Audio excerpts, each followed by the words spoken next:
So welcome to my YouTube channel. Thank you guys for the support you've shown me on my previous video. If you've not watched it, kindly go there and make sure you watch it and subscribe to my channel. Today I have a different guest, same story but different people. Stay tuned, make sure you subscribe and share with your friends. So I have a guest today on my channel. Her name is Phyllis, and today it's a day I want her to share a story with us. So she will introduce herself. Welcome, Phyllis. Yes, my name is Phyllis. I'm a mother of three. Yes, I'm a mother of three. I'm Phyllis. I'm an introvert. I'm a kind person. I don't talk a lot. Me, I'm just Phyllis. I listen much than talking. So I'm that person who doesn't talk much. If you don't know me, you'll see this person is always a silent person, but I listen before I talk much. I have that thing of listening. I just listen. So if you see me talking to you, kumaanisha umeingia kwa hiyo sako vizuri, then you will say, oh, I thought you are the silent person. Kumbe wewe si wa kunyamaza. Yeah. So you are those people who just sit around and observe, and you are like, no, this one, no, this one, no, that one, yes. This one can be out. That's me. Yes, and also I'm a short-tempered person. I kasirika very fast. When I kasirika, I think I manage my anger by crying. I cry. Yeah, that's me. I cry a lot. Sometimes even when the thing is good and I find myself crying. Do you come and hear any expression of joy? Just crying. Yes. The question is just you tell us tell us what happened, everything. Okay. I don't know where to begin, but my story started way back on 2018, August. Me, I was carrying a pregnancy. My pregnancy was just a smooth roll. I didn't see any ish. I can say it was a very smooth pregnancy. Nothing that I can say I visited the hospital because of 1, 2, 3. No. So it was August 20th. My EDD was supposed to be 2nd September, but this came early. It was 20th August. I just woke up in the morning. I felt some cramping. It is my first time, so I was at my cousin's place, and they said, what is this? Am I supposed to be having labors like now? And I just waited. I just went back to the bed. It was on a Monday. I just went back to the bed and I laid myself there. But the cramping continued to be intense. So I took my phone and called my cousin and asked, hey, I'm feeling this cramping below my belly. Can it be labor? She just told me, Phyllis, I think it is labor. What you do, just prepare yourself and call a taxi. It take you to the hospital. Yeah. I was there without even my baby pack. So I'm just there. My baby pack is in another place. So I just dressed. I just went to the bathroom. I just tried to do the bathing. I dressed up, and before I called the taxi, I called my sister because my bag was there. I told my sister, I think I'm going to get a baby like today. Yeah. Please bring my baby pack and my clinic book. Where? At my cousin's place. So after a few minutes, like 5 to 10 minutes, my sister was there because it is not a long distance. We called a taxi. We are heading now to Pumwani. And the cramping are becoming intense and more intense. So we are heading to Pumwani. The traffic and everything, the driver tried to maneuver in and out. Within short time, we were there. They took me to observation room there at maternity. The moment I was just climbing the bed, I think my water just burst. The water was out. I didn't like the water. For sure, I didn't like how that water was looking. So I laid there. They tried to find the heartbeat. And they asked me, when was the last time you hear the baby moving? I said it was yesterday night, because that yesterday night, towards morning around 4 a.m., I had a very strong kick, but that was it. I didn't hear a kick again. So I said yesterday night. Then they said, we can't find the heartbeat. I was like, oh my God, let it not be the way they're saying. So they try and say, no, we can't find the heartbeat. Now the water is already there. So they told me you need to do a scan. Before even I do a scan, I don't know those nurses there and the students who are there. I don't want to remember. They told me just go labor room. Even they didn't give me the dress or change me. I went with my clothes with water. That is the way it was. I went to labor like any other, those mothers who are there crying. So I started crying and said to the nurse station there, I need help. I'm dying because I was feeling I'm getting weak. I'm dying. Please, I need help. I need help. No one is helping. So there's this girl who was cleaning. He said, acha nikupanguzie kitanda, ukalale hapa. Then I said, tafadhali fanye hivyo. Akapanguza, the kitanda was empty. I lied there. After 5 minutes of lying, there was a gush of blood. It just came out. Well, I just tried to call the nurses, get my phone, even call my cousin. I don't have that strength to do it. And the funny thing, the nursing station is just there. I can see them. I'm calling them. The student nurses are here. Then I had one student nurse saying that, no, just leave her. That is not even blood, it's lochia. Then I'm like, which school did you go? It's not lochia, it's blood, because I know lochia come after when the mother has given birth. Another 5 minutes, another gush of blood, and it was a lot. There is when I knew I'm going to die. For real, I saw death at that bed.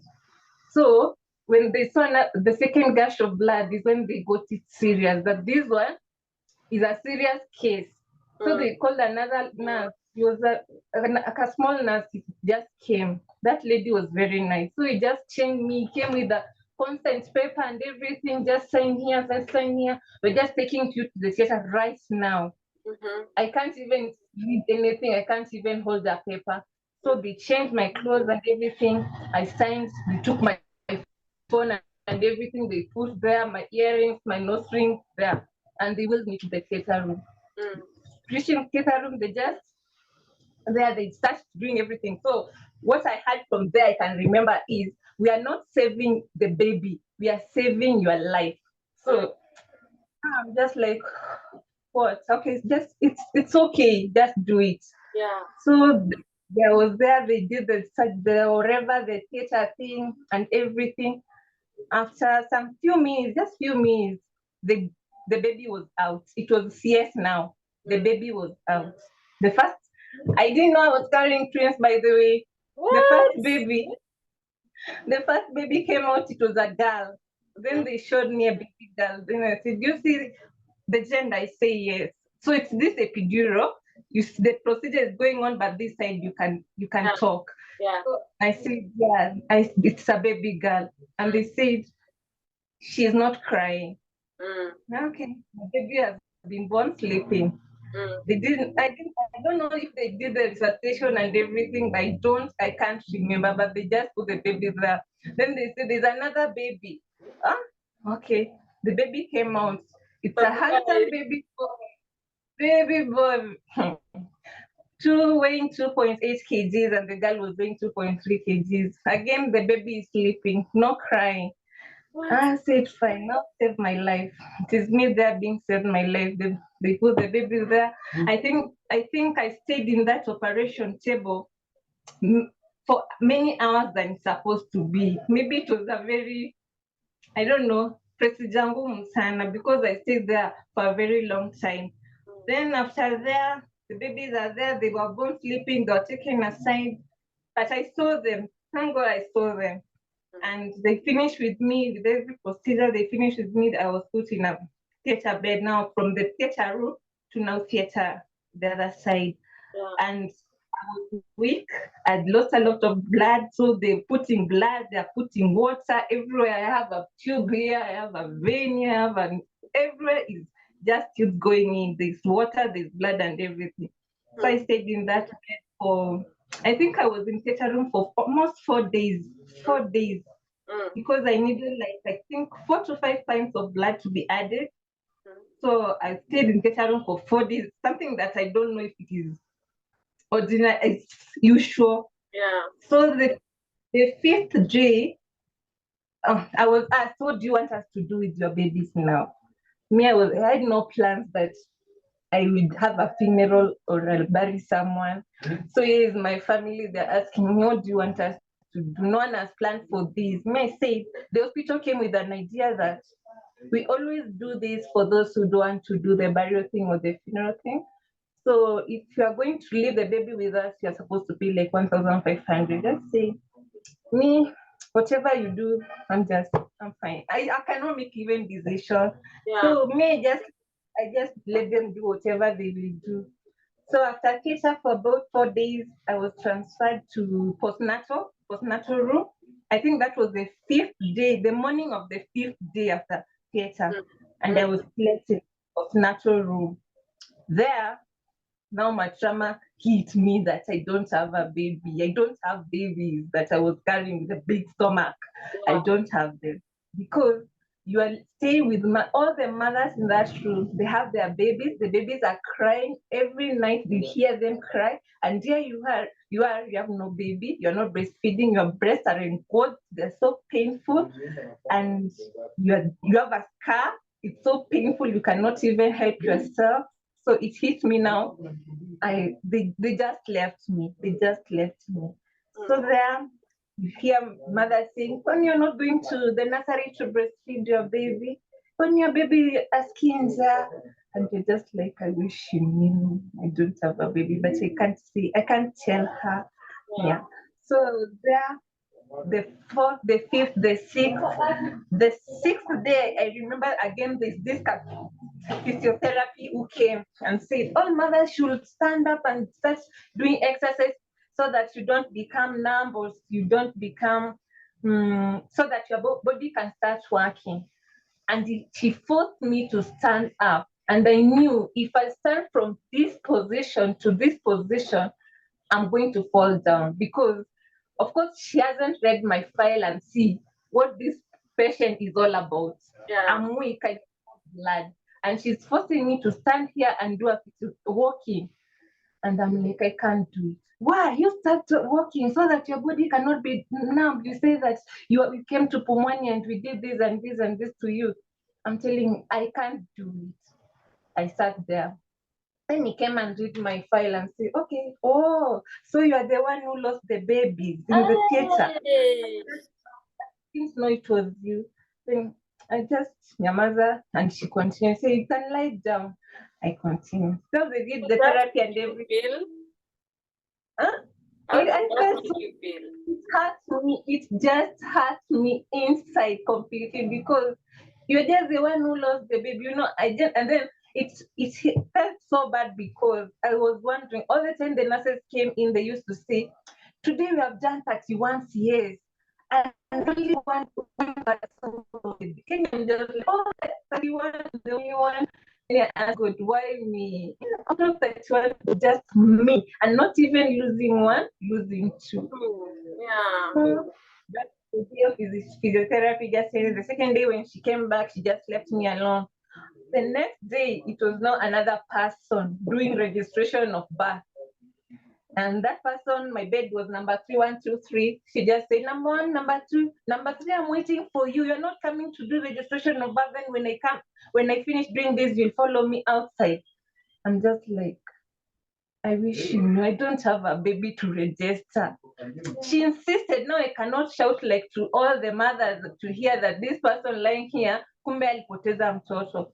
I'm just like, just read your mind. As in, jisome ujue hana mtoto hapa. She insisted I just find strength and walk towards where she was, and I told her, are you also doing the death registration? Because my babies, I lost my babies. I don't have babies to register. Are you also doing this death registration? I said, oh, I'm sorry. Oh, I'm sorry. It's okay. Just go back. That's when we talk about it. So I went back. I just watch other people registering their babies, they're getting birth certificates and everything. Me, I'm there. Yes. Then the 7th day we went home. I think it was the 7th day. Stayed in that hospital for 7 days. We went home. Here I am going home with my baby pack, with a scar, no babies in my hands. Yeah. Everybody is at you. They don't know what to say to you because they're expecting you to bring a little cousin home, a little brother home. No, there's nothing. They're just looking at you. It was around, I think around 5. I reached home. They took me straight to a room that they prepared my room. Now my room, not the baby room, mother and baby. Now my room. Your room. They took At me home. At home now. at home, and I just laid on the bed. I was crying. I was in tears. Yes, and that was my journey. That is my story. That Yeah, was hell of a lot of things. that is my story, and it happens in Mwani. I hate it. Sorry. Like I'm just thinking, I'm just imagining you had the worst experience at the hospital. Yes, it's just happened in the hospital where I thought I could get help. Exactly. Yes. What would you think like they might have done better? What would you prefer like they could have done better? Because sometimes they don't even know. They're just like you know how public hospitals are. They're just like they're just doing their work and they're just assuming every person here is rude. So what Yes. would you prefer like they could have done to make your journey easier? I think they would have received me the moment they saw the water as already broke. It means this mother is almost ready. Now that you have heard that there's no heartbeat, you could do something like an emergency thing. Me, I felt like that. But sending me to labor with other mothers, and now you're telling me there's no heartbeat, and you're sending me to a maternity to start laboring. I felt like they could do more. They could do more. How do you feel still about being put at the same ward with the mothers with the babies? It is very traumatic because hearing the babies crying and you know that yours is not here and is not in the nursery, it really traumatized someone. So me, what if right now there was a policy to be made? I think for these mothers who have lost their babies, they need to have like their separate room far from these mothers who have the babies. At least it can help to just not reminding. Yeah. Yes.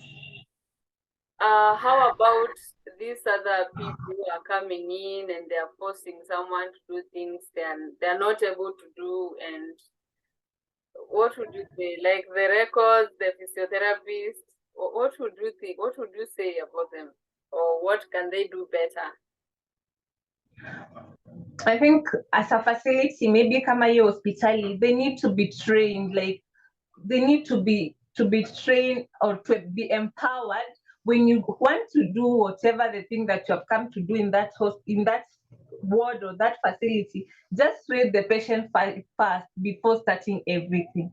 Yeah. You know, you just have to come with an idea that bed number 4 is at this person, bed number 3 is this person. So whatever I'm going to say or do, I have to be cautious. Yeah. Okay.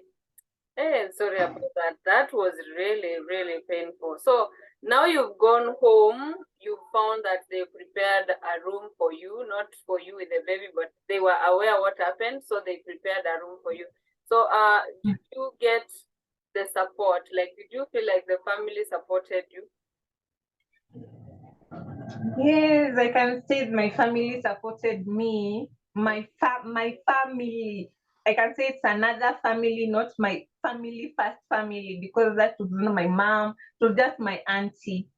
So I think they supported me in the way they knew best. They were there. So do you feel like you got time to grieve for your baby?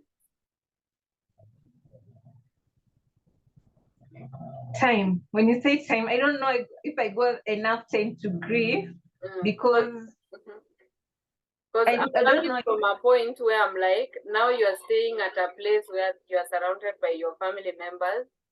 And of course, most of the time they're telling you, oh, you will be fine, we are here for you. Like maybe sometimes you're not getting time, like time to mourn your babies, if it's crying, if it's journaling. Yeah. I think I got time to grieve because when I look back to how my family treated me, I think they're also scared to come close to me Yeah. because they never used to say to me. So I used to find myself in the room like the whole day no one has come in. Again, I say, kwani hao watu wanadhania niko sawa, they cannot come in and sit with me. So again, I felt bad that they are not coming to Yeah. see me or to sit with me. So, but I think they gave me time. Yes. So them giving you, not coming to your room, gave you time to grieve. Yeah, but I also felt bad that why are they not coming when they're not feeling my pain and they don't have to be there for me and sit here. But Yes. we said they can never feel your pain. They can just imagine the pain. But I think that Yes, worked for you because you got time to grieve, right? yes, I got But time. them just being there, like they fixating you there and they're making you, they're not even giving you some time.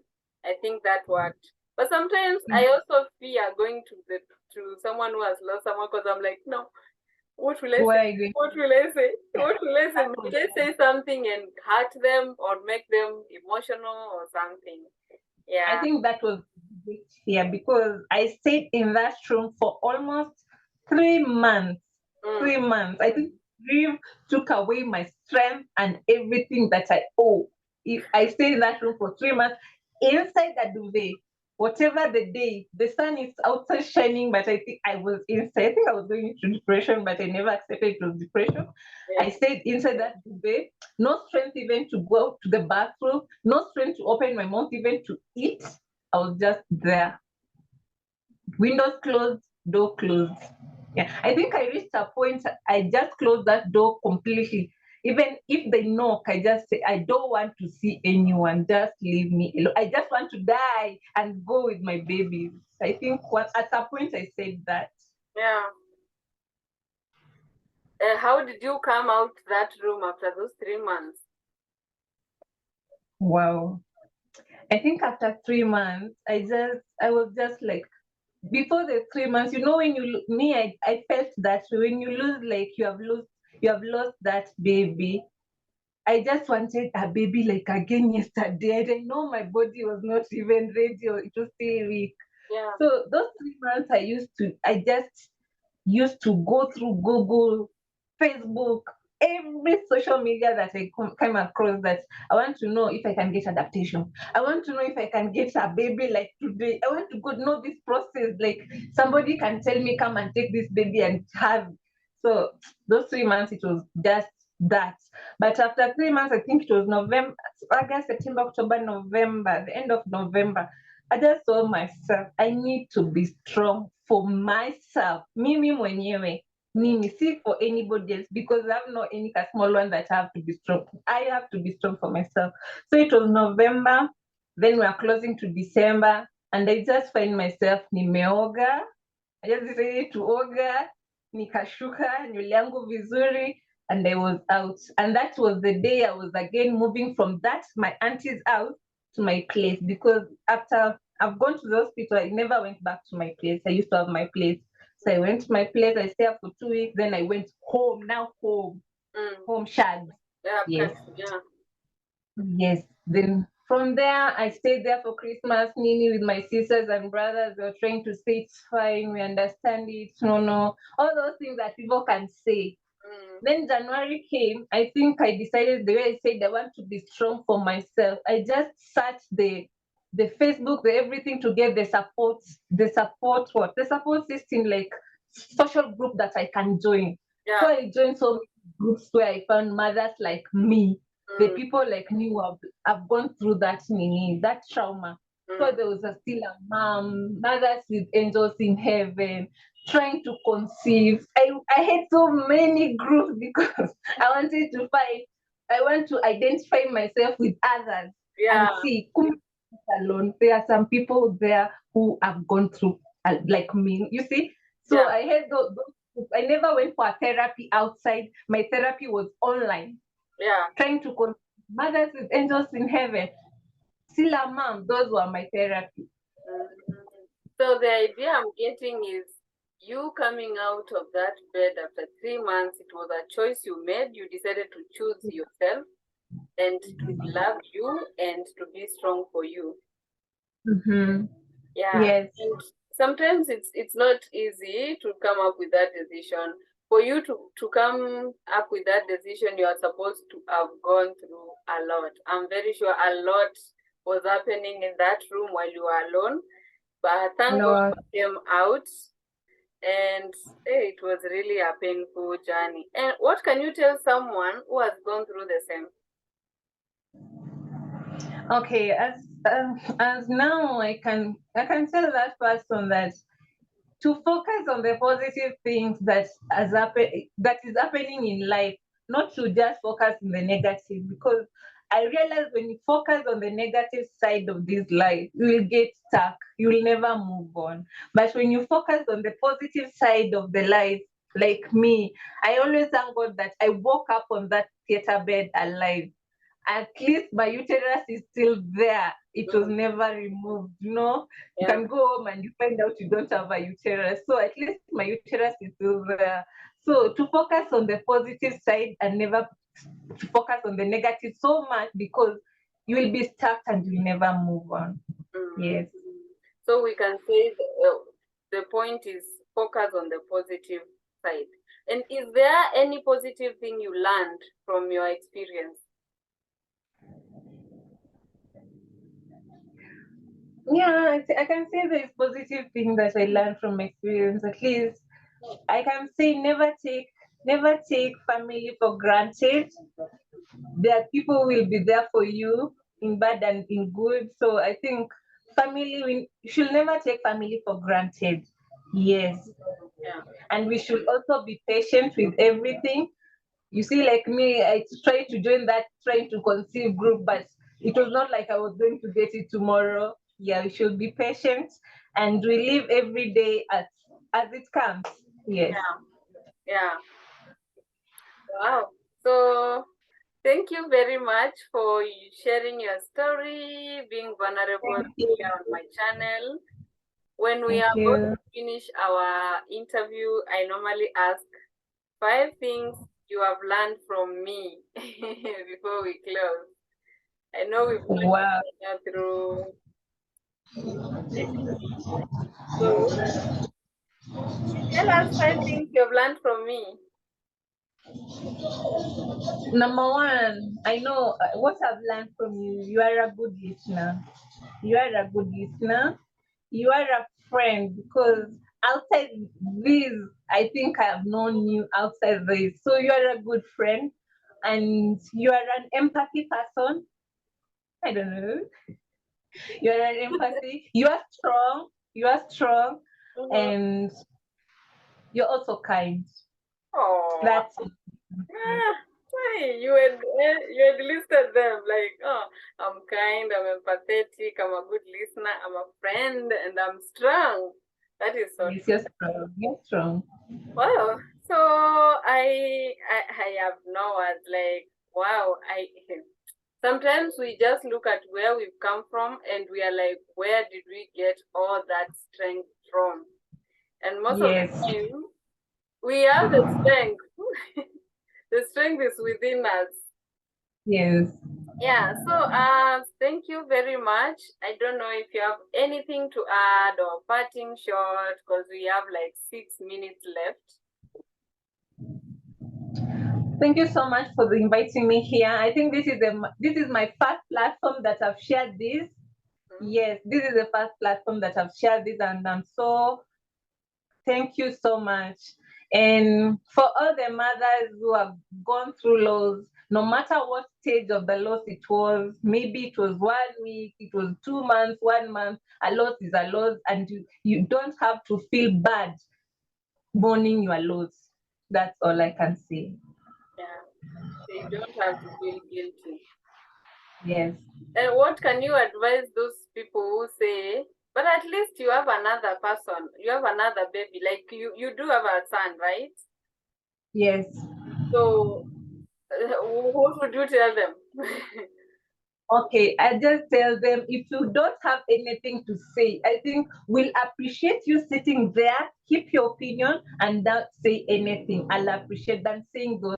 They hurt deeply, because if you say I'll get another baby, that was not your baby. Your baby is safe in heaven. When my baby was not safe with me, I was not a I good know. person. Keep your opinion to yourself. Yeah. So that was enlightening and so vulnerable. Thank Thank you very you. much for opening your heart to my channel, to my Thank you. platform. I'm very sure this is going to help someone out there, a mom who has lost their baby, and maybe they are wondering, how am I going to come up out of this dark cloud? Yes. So thank you so much. Subscribe to my channel, my people. Make sure if your story resonates with this one, share your contact on the comment section, and I'm going to DM you, talk to you, so that we can organize on how I'm going to interview you. Don't worry about the distance. Right now we are doing Zoom, so don't feel like you will be left out because you're far away from where I am. So, Yes. Phyllis, thank you very much. Thank you. Stay Bye. fantastic week, and may God heal your hearts. I know. He Yeah, will your slowly. pain. Thank you. Yeah. I'll So think about it. fantastic day. Thank you. Bye.